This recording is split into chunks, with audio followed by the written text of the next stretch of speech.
Hola, soy Nicolás. Antes de que te instales, quiero contarte por qué esta historia me impactó más que la mayoría. Seguimos escuchando que la cámara es inofensiva. Que un teléfono apuntando a un niño es solo un recuerdo que se guarda. Pero en algún momento de los últimos 10 años, cierto tipo de familia descubrió que el peor día de un niño paga mejor que el mejor, y que un canal es un negocio y que un negocio necesita un producto. Esta es una historia sobre un hombre que estaba al otro lado del planeta cuando se enteró de que su pequeña se había convertido en el producto de alguien. Ella es sorda. Su primer idioma son sus manos. Y las personas que se suponía que debían amarla convirtieron esas manos en un sketch para el algoritmo. No voy a fingir que es fácil de ver. Pero quédate con ella porque no se trata realmente de crueldad. Se trata de un hombre tranquilo que, por su trabajo, piensa en señales y patrones, y de lo que sucede cuando deja de tratar a un monstruo como una pelea y comienza a tratarlo como una red. Se trata de cómo tomas una máquina construida para herir a un niño y la conviertes en la cosa exacta que condena a todos los que la construyeron. Los nombres y los detalles se han cambiado, pero la forma es lo suficientemente real como para importar. Entremos en materia. Ricardo Cantú había aprendido a leer una habitación por su cableado. Era un hábito que 14 años en el ejército le habían inculcado. Primero como un joven soldado de transmisiones tendiendo antenas en lugares sin nombre. Más tarde, como el sargento al que todos llamaban cuando una red se caía y una misión perdía minutos. Podía entrar en cualquier edificio y sentir dónde corría la energía, dónde tiraba la señal y dónde moría, qué pared escondía un cable y cuál era solo una pared. La gente pensaba que era un don. No lo era. Era atención. Ricardo simplemente se negaba a apartar la vista de las partes aburridas, y las partes aburridas eran donde todo estaba oculto. Lo único que alguna vez le había hecho apartar la vista era Sofía. Nació en un hospital en Fresnillo, Zacatecas, una mañana de febrero mientras Ricardo estaba 9 usos horarios al este, escuchándola llegar al mundo a través de un teléfono satelital que un capellán le sostenía en la oreja. No pasó la prueba de audición para recién nacidos. Volvió a fallar un mes después. Para cuando Ricardo llegó a casa, el audiólogo tenía la palabra lista. Bilateral profunda, y Ricardo ya había decidido que lo único que importaba era que nunca haría que su hija viviera en una casa donde no pudiera entender a su propio padre. Así que aprendió, mal al principio, luego bien, la lengua de señas mexicana se convirtió en la segunda cosa que sus manos sabían hacer bajo presión. Él y Sofía construyeron un país privado para dos con sus propios chistes, sus propias señas que no significaban nada para nadie más. Su seña para te amo eran 3 toques en el dorso de la mano del otro. Rápido, como un latido que podías pasar entre palmas. Daniela también había aprendido las señas. Al principio, Ricardo quería creer que eso significaba algo. Había conocido a Daniela Montero en una boda cuando él tenía 26 años, y ella era la persona más viva en cualquier habitación en la que entraba. Los Montero eran la realeza de Fresnillo de la pequeña manera en que las ciudades desérticas de tamaño mediano tienen realeza. Una familia que había convertido una sola tienda de muebles en un puñado de negocios y un nombre que la gente decía con demasiado respeto. El padre de Daniela, Gregorio, dirigía la familia como una empresa, y Daniela había crecido entendiendo que la atención era una moneda y que la persona que sostenía la cámara decidía lo que significaba un momento. Ricardo confundió su hambre con calidez. Por un tiempo, casados, jóvenes y destinados lejos, casi funcionó. Luego los despliegues se acumularon y Daniela descubrió que Internet le daría lo que Fresnillo nunca tuvo del todo, una audiencia. Comenzó, como estas cosas suelen hacerlo, como algo que cualquiera perdonaría. Unos cuantos vídeos de los niños, Sofía aprendiendo a señar su nombre. Los subtítulos que Daniela añadía eran dulces. Los extraños eran amables. Luego el canal obtuvo un nombre, Días Soleados con los Montero, y un horario y una apariencia. Y el hermano de Daniela, Tomás, detrás de una segunda cámara. Y en algún punto, la familia dejó de filmar su vida y comenzó a vivir algo diseñado para ser filmado. Ricardo, en casa por 3 semanas a la vez, sintió el cambio, de la misma manera que sentía un mal empalme en un cable, un pequeño calor donde no debería haberlo. Le pidió a Daniela que mantuviera a Sofía fuera de eso. Daniela dijo que el contenido sobre la comunidad sorda era el más importante que hacían, que eran representación, que Sofía estaba ayudando a niños como ella a sentirse vistos. Lo dijo con tanta fluidez que Ricardo, que podía desmontar una mentira en un idioma extranjero, no pudo desmontar esta en su propia sala. Se desplegó de nuevo en otoño. Se dijo a sí mismo que Sofía estaba a salvo. Tenía a su hermana Noelia a 20 minutos de distancia. Tenía su escuela. Tenía sus manos. Se dijo a sí mismo muchas de las cosas que uno se dice cuando el avión está abordando. El mensaje llegó a las 3 de la mañana, hora local. 11 meses después, Ricardo estaba en una cabaña de operaciones de madera contrachapada con un auricular en una oreja, gestionando las comunicaciones para un movimiento nocturno, cuando Tadeo Quirós deslizó un teléfono sobre la mesa sin decir palabra. La cara de Tadeo estaba mal. En la pantalla había un vídeo, 3 millones de vistas desde una cuenta que Ricardo no reconoció. Una copia. Alguien lo había copiado de la página de miembros y se había escapado. Y el Internet estaba haciendo lo que el Internet hace con algo de lo que no puede apartar la vista. El sótano de la hacienda de los Montero. Mala luz. Suficientemente buena. Un corto tramo de escaleras y su hija en la parte superior. Ricardo pasaría el resto de su vida sin describir lo que sucedió a continuación, así que yo tampoco lo haré, excepto por las partes que condenaron a la gente. Tomás estaba allí, grande y sonriendo a la lente de la misma manera que sonreía a todo. Daniela estaba detrás de la cámara. Se la podía oír. Estaba contando. Cada vez que Sofía bajaba las escaleras, decía un número, brillante, encantada, de la manera en que contarías los pasos de un niño pequeño.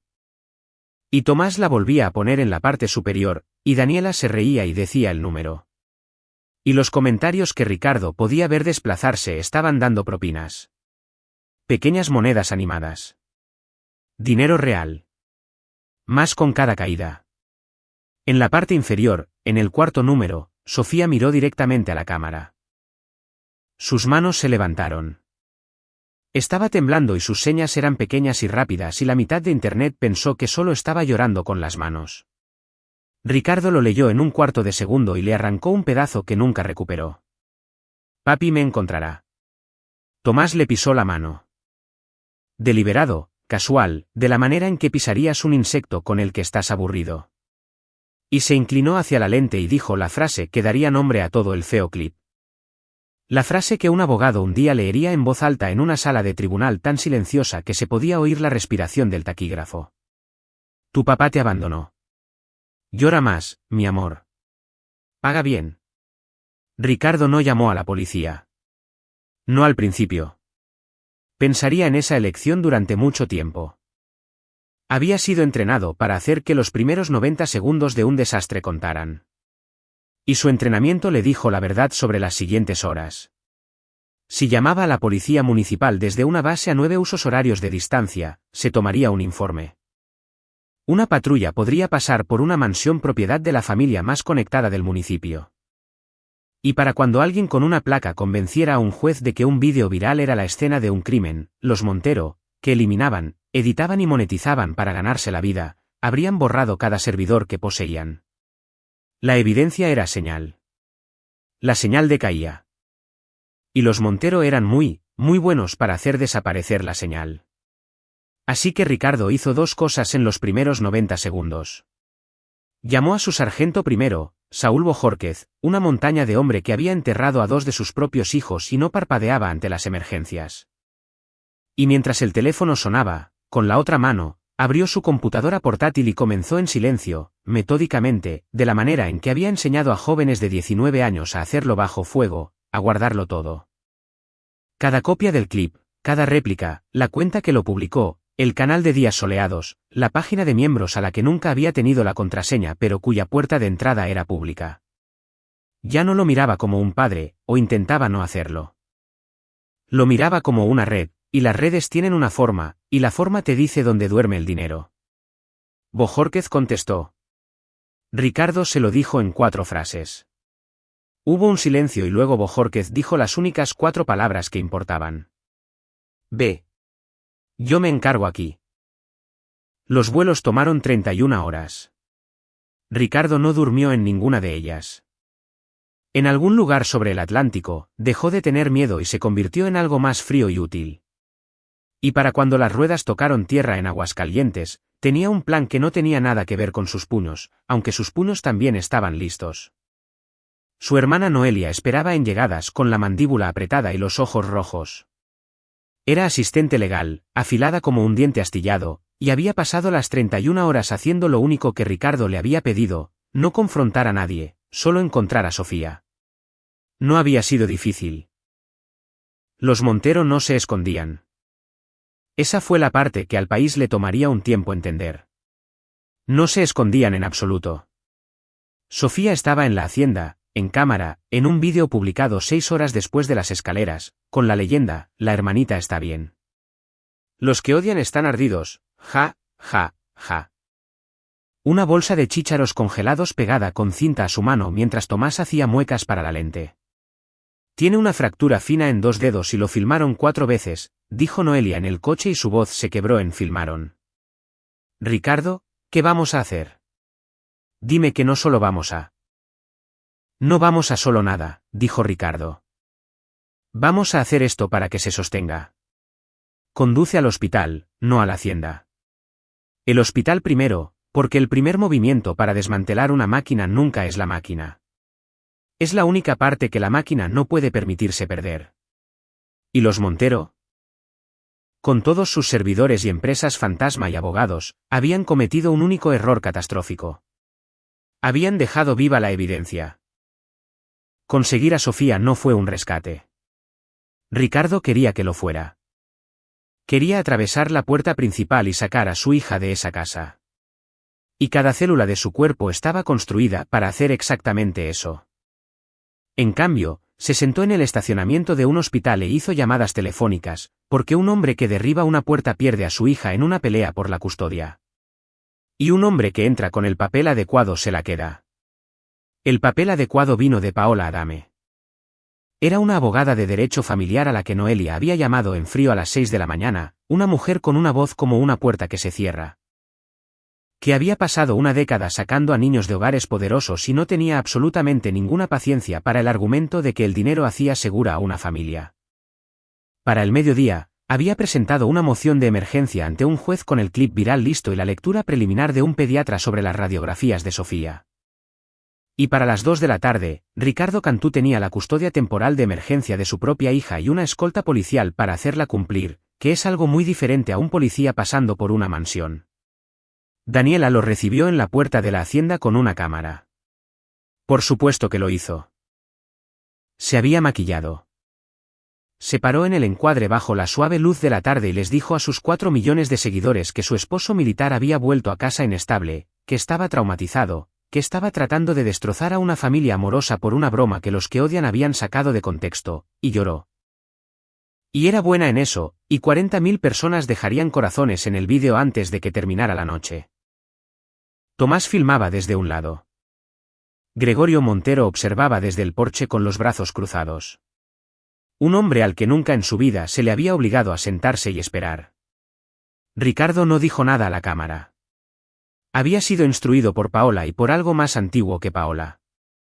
Nunca actúes para la plataforma del enemigo. Le entregó la orden al oficial y el oficial la leyó. Y la actuación de Daniela se resquebrajó cuando se dio cuenta de que esto no era contenido. Esto era un tribunal. Y dentro de la casa, una trabajadora social llamada Renata Fox ya caminaba hacia la habitación donde estaba Sofía. Sofía vio a su padre a través de la puerta. Ricardo me diría más tarde que este fue el momento en que la cosa fría en él casi se rompió. Que se había mantenido entero a través de un océano y un tribunal y un desfile de cámaras. Y fue el rostro de su hija de 7 años haciendo lo que hacen los rostros cuando han dejado de creer en el rescate. Y entonces llega de todos modos. ¿Corrió? Lo golpeó en las rodillas y sus manos se levantaron contra su pecho e hicieron la pequeña y rápida seña que había hecho a la lente en las escaleras, excepto que ahora tenía un tiempo verbal diferente. Y Ricardo presionó su frente contra la de ella y le dio la respuesta. 3 toques en el dorso de su mano. Rápido, como un latido. ¿Te encontré? Mantuvieron las cámaras grabando todo el tiempo. Eso era lo que Ricardo no podía superar. Que incluso ahora, incluso mientras un oficial sacaba la maleta de noche de su hija al coche, los Montero estaban filmando, encuadrando, pensando en la edición. No era que no entendieran lo que habían hecho. Era que habían dejado de ser capaces de experimentar algo que no fuera metraje. Habían convertido sus propias vidas en producto tan completamente que un hombre que se llevaba a su hija maltratada a casa era para ellos simplemente un episodio muy bueno. Ricardo abrochó a Sofía en el asiento trasero y ella hizo una pregunta con su mano herida sostenida con cuidado en su regazo. Y fue la pregunta que decidió todo lo que vino después. ¿Se lo van a hacer a la siguiente? Ricardo, hasta ese segundo, no se había permitido pensar en una siguiente. Ahora no podía parar, porque un canal como Días Soleados no funciona con un solo niño. Funciona con la promesa de más. Y los Montero tenían primos y la red que los alimentaba tenía otras familias, otros sótanos, otros niños cuyos peores días eran los ingresos de alguien. Miró a su hija por el espejo retrovisor, de 7 años, con 2 dedos vendados, preguntando con sus manos si su sufrimiento iba a ser una franquicia.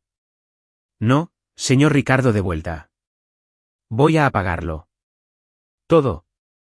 Y luego, porque todavía era un soldado y los soldados planean, comenzó a pensar en cómo. El hospital le dio el primer hilo. La doctora Nidia Varela era pediatra especialista en abuso infantil, que es una especialidad que la mayoría de la gente no sabe que existe hasta que los salva. Y no trató los dedos de Sofía como un evento aislado. Ordenó un estudio esquelético. Lo leyó ella misma. Y cuando llamó a Ricardo a una pequeña habitación con una caja de luz, le mostró lo que un cuerpo recuerda incluso cuando una familia lo edita. Una costilla en proceso de curación, una fractura de meses en la otra muñeca, la pequeña y silenciosa historia de una niña que había sido herida en un horario y filmada en un horario y curada lo suficiente como para ser herida de nuevo.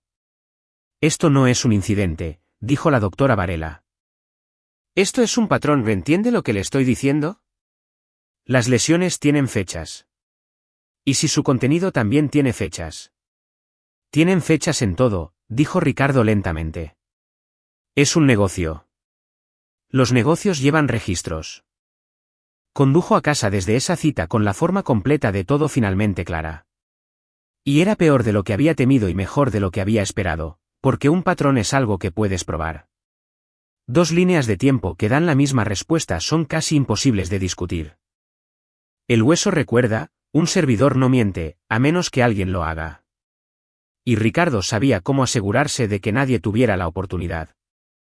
Esa noche, después de que Sofía se durmiera en la habitación de invitados de Noelia con una luz de noche en forma de luna, Ricardo llamó a un número antiguo. Isaac Ponce había llevado una radio para Ricardo en 3 países antes de cambiar los uniformes de faena por un traje y una placa federal. Ahora trabajaba en un grupo de trabajo del que la mayoría de la gente nunca oye hablar hasta que está en su calle. Crímenes contra niños y el dinero que se mueve a su alrededor, porque Isaac había aprendido la misma lección que Ricardo. Sigue al niño, luego sigue el dinero.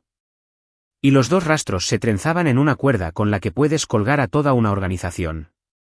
Háblame, dijo Isaac. Y Ricardo habló.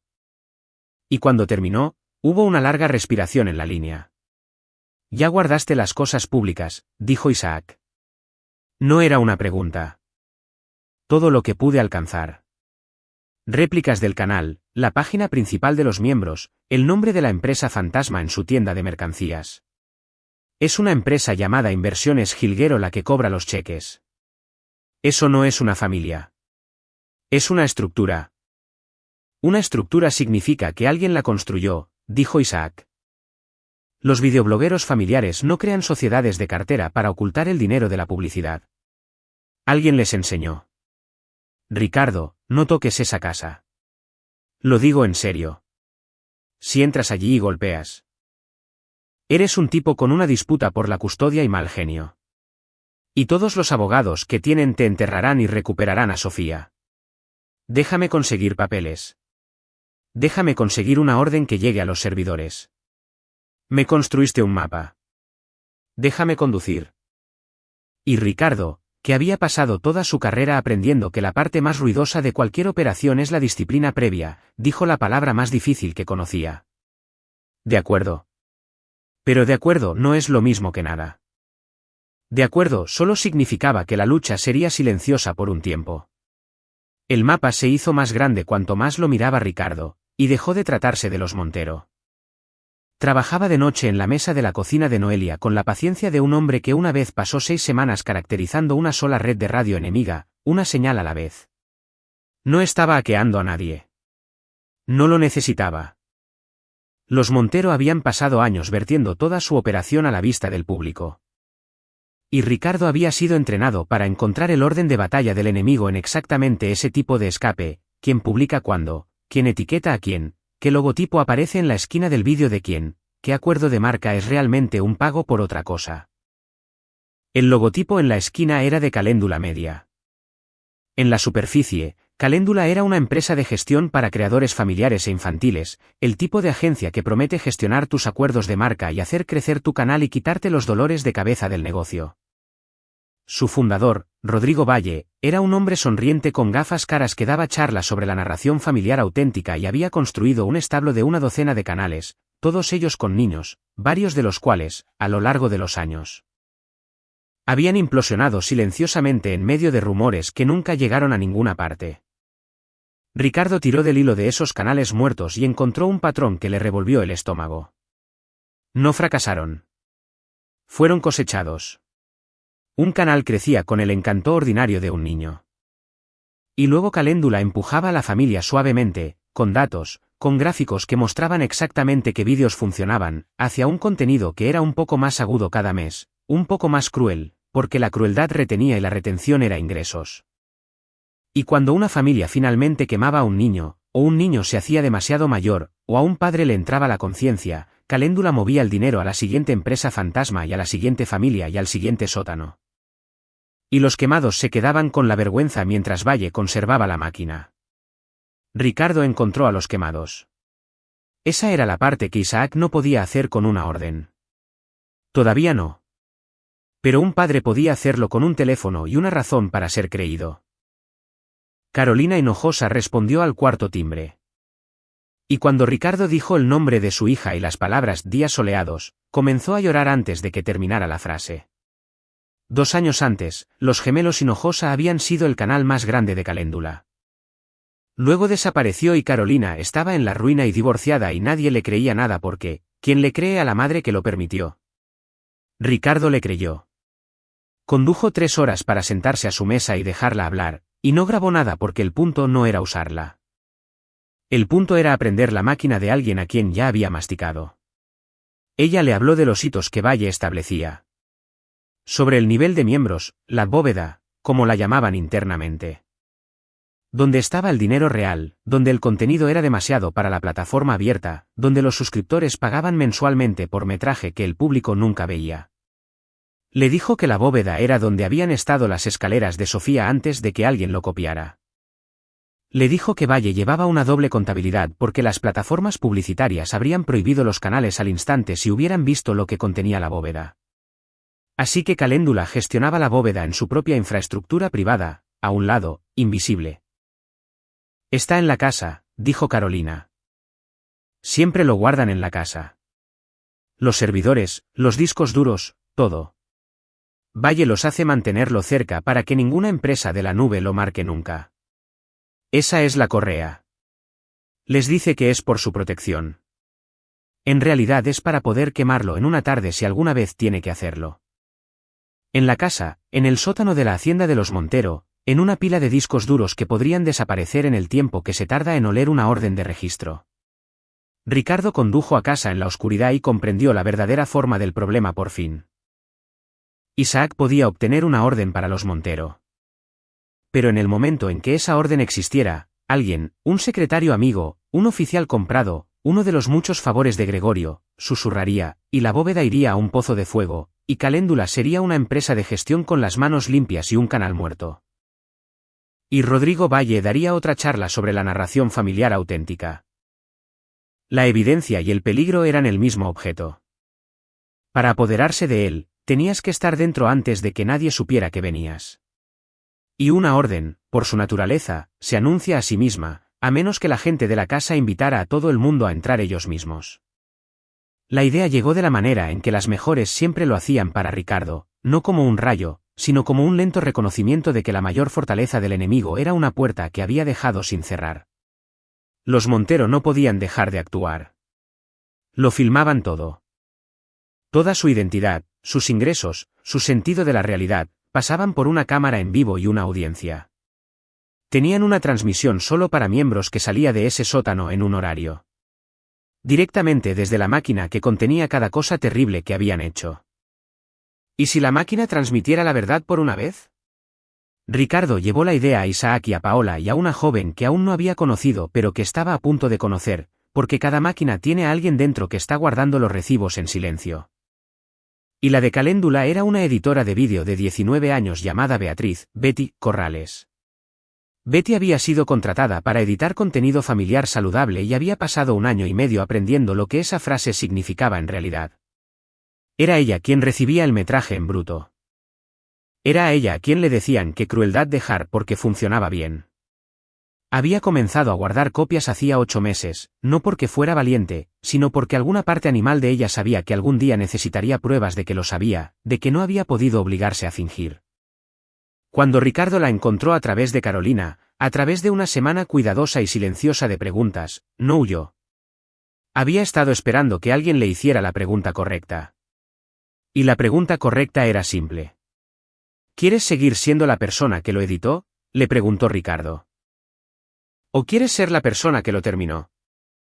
Betty les dio el mapa del interior de la máquina, el horario de la transmisión, la distribución del estudio del sótano, el hecho de que los discos duros de la bóveda estaban replicados en el equipo de transmisión en vivo, un sistema único porque Valle era tacaño y Tomás era perezoso. Lo que significaba que la caja que transmitía la transmisión para miembros era la misma caja que contenía cada archivo fechado y condenatorio. Les dio el dato de que el primer viernes de cada mes, los Montero realizaban una sesión de preguntas y respuestas en vivo para sus suscriptores de pago desde ese sótano. Cámaras encendidas, puertas abiertas a la audiencia, si no a nadie más. El primer viernes estaba a 6 días de distancia. Y así, Ricardo Cantú, que se había negado a derribar una puerta, comenzó a planificar la única vez que lo haría. Pasaron los 6 días construyéndolo como una operación, porque lo era. El grupo de trabajo de Isaac no podía realizar una operación encubierta con una corazonada, pero podían estar listos para recibir evidencia. Y hay una diferencia legal específica, aburrida y hermosa entre las dos que Paola le explicó a Ricardo 2 veces hasta que pudo sentir sus bordes. Si los propios Montero transmitían una confesión y su propio metraje en vivo desde su propia cuenta a su propia audiencia, eso no era el gobierno registrando una casa, eso era una transmisión pública hecha libremente que los agentes podían capturar legalmente. Y si en la misma ventana, una orden ya jurada sobre la evidencia médica y la estructura financiera se ejecutaba en el instante en que comenzaba esa transmisión, antes de que alguien en esa casa pudiera alcanzar una tecla de borrar, entonces la bóveda sería incautada mientras, literalmente, le mostraba al mundo lo que era. La sincronización tenía que ser perfecta. El detonante tenía que venir de adentro y no podía parecer una redada hasta que lo fuera, o los discos morirían. Betty era el interior. Ricardo era el detonante. Isaac era el recibo. Ricardo pasó esos 6 días haciendo otras 2 cosas. Se sentaba con Sofía todas las mañanas y todas las noches, y hacían señas, y lentamente el pequeño y rápido pánico en sus manos se calmó hasta convertirse en algo que podía dormir. Y construyó en papel y luego en su cabeza, hasta que pudo recorrerlo a ciegas, la geografía exacta del sótano de los Montero, la puerta, el cerrojo, la posición del equipo de transmisión en vivo, el recorrido de la energía, el único cable que llevaba la transmisión a 4 millones de personas. No planeaba herir a nadie. Planeaba, si llegaba el caso, no ser escuchado, que es algo diferente. Y planeaba, sobre todo, controlar el único recurso que los Montero nunca habían soltado de su alcance. La narrativa, la edición, el corte final. La última noche, Paola lo llamó y le hizo la pregunta que un buen abogado tiene que hacer. «Sabes, podrías entregarle todo esto a Isaac y quedarte en casa», dijo ella. «No tienes que estar en esa habitación. ¿Por qué tienes que estar en esa habitación, Ricardo?» Ricardo pensó en el cuarto número, en un pequeño par de manos levantándose hacia una lente con un mensaje para un padre que estaba demasiado lejos para oírlo. Sobre 4 millones de personas que habían visto caer a su hija y lo llamaron una broma. Y el número más pequeño y peor de ellos que había pagado por ver cosas peores. Porque le dijo a la cámara que la encontraría, dijo. Y la cámara es como la lastimaron. Voy a hacer que la cámara sea como termina. Ella necesita poder verlo algún día y saber que el mismo ojo que filmó lo peor filmó lo último. Eso no es venganza. Es solo cerrar el círculo. Paola se quedó en silencio por un momento. Luego dijo, no digas nada allí que no quisieras que un jurado escuchara. Soy un tipo de señales, dijo Ricardo. Nunca digo nada. Dejo que el otro lado transmita. El primer viernes llegó caluroso y despejado sobre Fresnillo. A las 8:58 de la noche, el sótano de la hacienda de los Monteros se llenó con el específico brillo falso de las luces de anillo, y Tomás se pasó un peine por el pelo, y Daniela se retocó el lápiz labial y un teléfono. Y Gregorio se acomodó en el sillón de cuero que le gustaba porque se leía como autoridad en cámara, y el contador en vivo para la transmisión de los miembros comenzó a subir. 200, 500, 800. Los fieles de pago iniciando sesión para su hora mensual con la familia favorita de México. En algún lugar de una camioneta a 4 cuadras de distancia, Isaac Ponce observaba el mismo contador subir en una computadora portátil y puso su mano en la manija de la puerta. En algún lugar de arriba, una editora de 19 años llamada Betty Corrales fingió arreglar un problema de iluminación, y con manos que temblaban solo un poco, abrió una puerta que le habían dicho que mantuviera cerrada. Y Ricardo Cantú, que había cruzado un océano para esto, bajó un corto tramo de escaleras hacia la habitación donde su hija había sido convertida en un producto y se estiró hacia atrás y corrió el cerrojo detrás de él. Por un segundo, nadie entendió lo que estaban viendo. En la transmisión, 4 millones de suscriptores vieron a un hombre entrar en el encuadre, alto, tranquilo, vestido con nada, sin sostener nada. Tomás se levantó a medias, sonriendo por reflejo, ya narrando. Vaya. De acuerdo, tenemos un visitante, amigos. El rostro de Daniela hizo algo complicado al reconocer a su esposo. La mano de Gregorio se movió lentamente hacia la consola, hacia el único botón que importaba. Ricardo ya lo había desenchufado, no la transmisión, el interruptor de apagado. Lo había encontrado en la geografía de su cabeza, el gran botón rojo de emergencia que los Montero usaban para cortar una transmisión si un momento se les escapaba. Y había tirado de su cable al entrar. Para que lo único que no pudieran hacer ahora fuera dejar de transmitir. Déjenlo correr, dijo Ricardo en voz baja. No les estaba hablando a ellos. Le estaba hablando a los 4 millones. Pagaron por ver. Vean. Lo que sucedió en ese sótano durante los siguientes 11 minutos ha sido descrito por mucha gente, la mayoría de los cuales no estaban allí. Esto es lo que realmente sucedió, porque creo que es importante que la gente sepa que no fue lo que los Montero intentaron afirmar. Ricardo no tocó a nadie al principio. Se paró entre la familia y la máquina y habló con la audiencia y les dijo la verdad con la voz plana y exacta de un hombre leyendo coordenadas. Les dijo que la niña que habían visto caer por las escaleras se llamaba Sofía, que era sorda, que la seña que había hecho a la lente era "Papi me encontrará", y que la había encontrado. Les habló de la bóveda por la que habían estado pagando.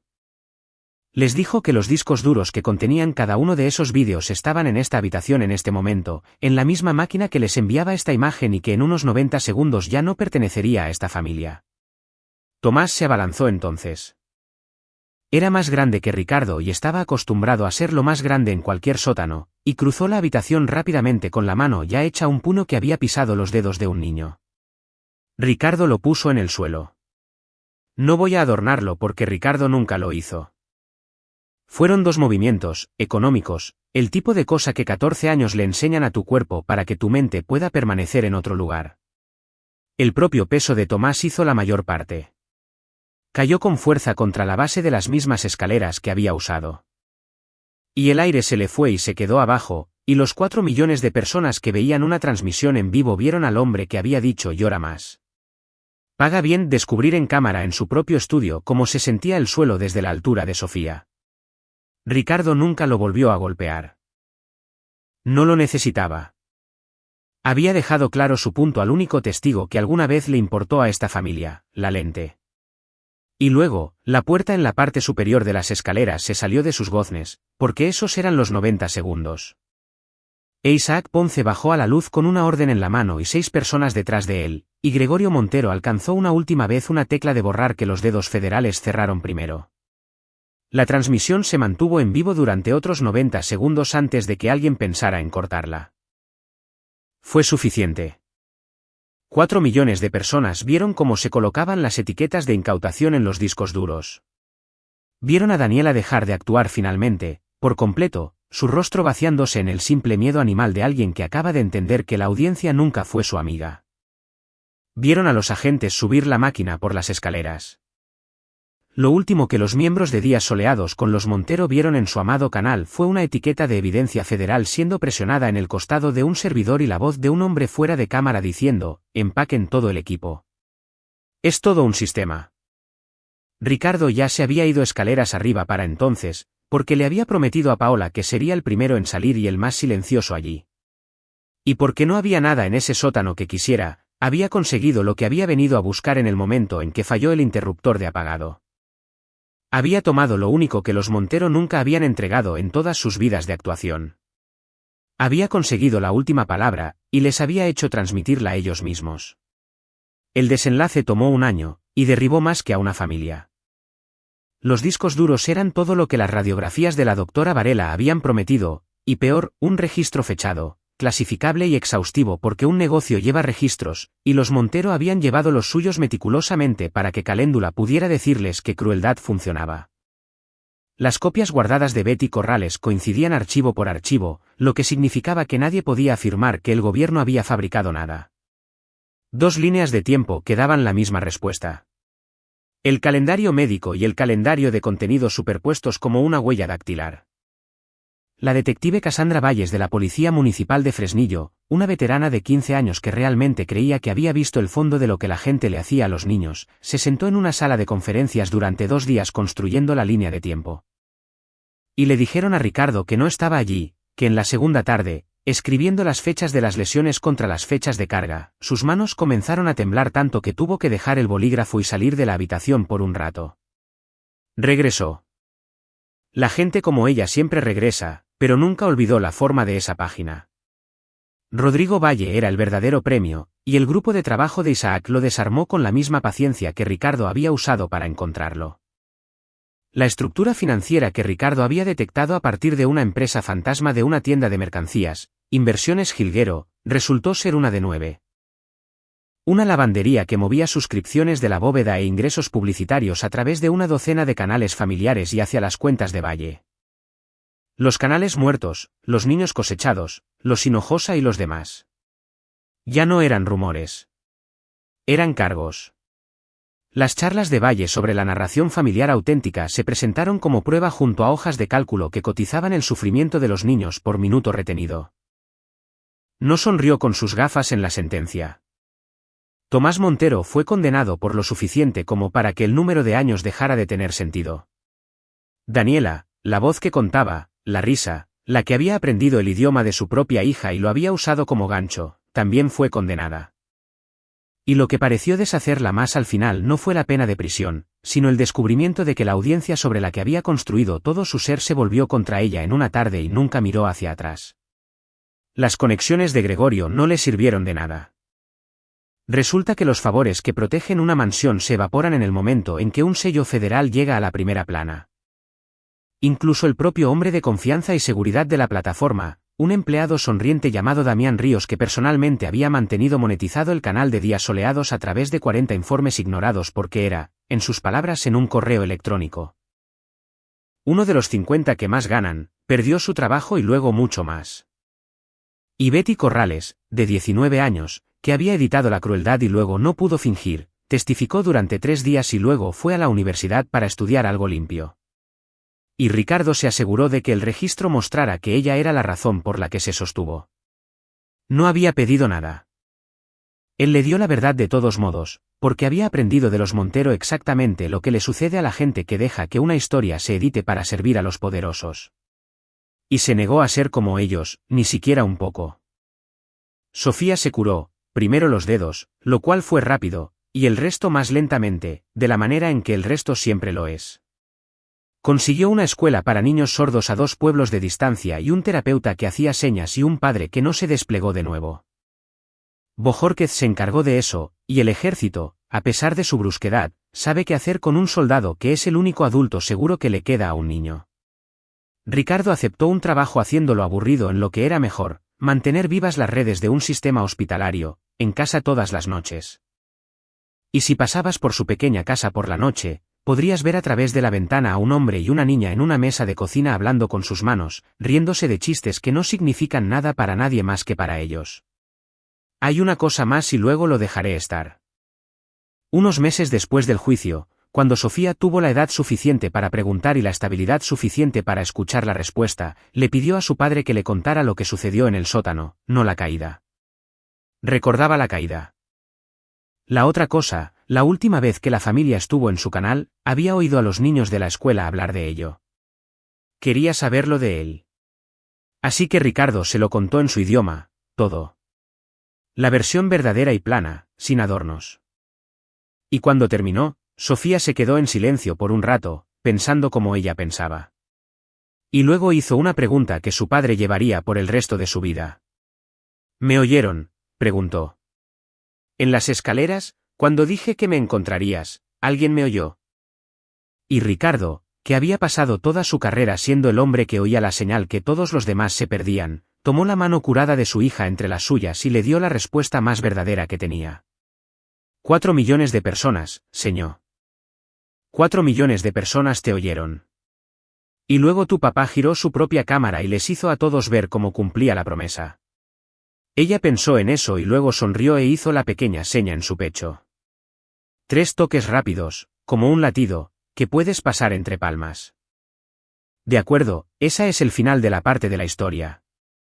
Déjame sentarme aquí contigo por un segundo porque no quiero dejarlo en el juicio y marcharme.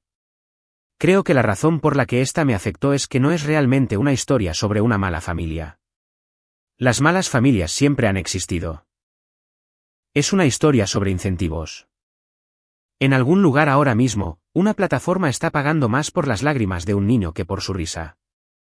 No porque alguien decidiera ser malvado, sino porque una máquina midió lo que capta tu atención. Y una máquina no puede distinguir entre lo convincente y lo incorrecto. Ese es el horror silencioso debajo del ruidoso. Los Montero no se despertaron siendo monstruos. Siguieron un número. Y el número los llevó por un tramo de escaleras, y había dinero al final de ellas cada vez. Lo que amo de Ricardo, y es por eso que te dije al principio que esto no se trataba realmente de crueldad, es que entendió que no vences a una máquina siendo más enojado que ella. La vences entendiéndola mejor que la gente que la dirige. Podría haber volado a casa y haber puesto sus manos sobre Tomás en la entrada y haber estado completamente justificado y completamente acabado. Custodia perdida, hija de vuelta en esa casa, la bóveda quemada. En cambio, hizo lo más difícil y frío. Trató a un monstruo como una red, encontró donde dormía su dinero y luego usó la compulsión más profunda de la máquina, la necesidad de transmitir, para hacerla testificar en su contra frente a la audiencia exacta para la que había estado actuando. Eso no es solo venganza. Es poesía con una orden judicial adjunta. Y la parte de la sordera importa. Así que déjame decirlo claramente. El primer idioma de Sofía son sus manos. Y las personas que se suponía que debían proteger ese idioma lo convirtieron en un sketch. Cuando ella señó "Papi me encontrará" a esa lente, la crueldad fue doble. No solo la lastimaron. Usaron lo más íntimo que tenía, su forma de hablar, como desprecio. La razón por la que el final de Ricardo es el correcto es que le devolvió el poder a su lenguaje. La última vez que esas manos estuvieron en una pantalla, no eran una broma o un gancho. Eran 3 toques que significaban "te amo". Y 4 millones de personas tuvieron que sentarse y entender que habían estado en el lado equivocado de una niña pequeña todo el tiempo. Si te llevas una cosa de esto, que sea esta. Ten cuidado con lo que miras, porque mirar es un voto y cada voto son 20 pesos. Y en algún lugar, una familia está haciendo cálculos con tu atención. Protege a los niños que no pueden apagar la cámara ellos mismos. Y si alguna vez conoces a un hombre tranquilo que se fija en las partes aburridas, el cableado, el dinero, las fechas, no confundas su paciencia con debilidad. A veces, La persona que se niega a apartar la vista de los detalles es la única que realmente te encuentra. Soy Nicolás. Gracias por quedarte hasta el final. Cuídense unos a otros.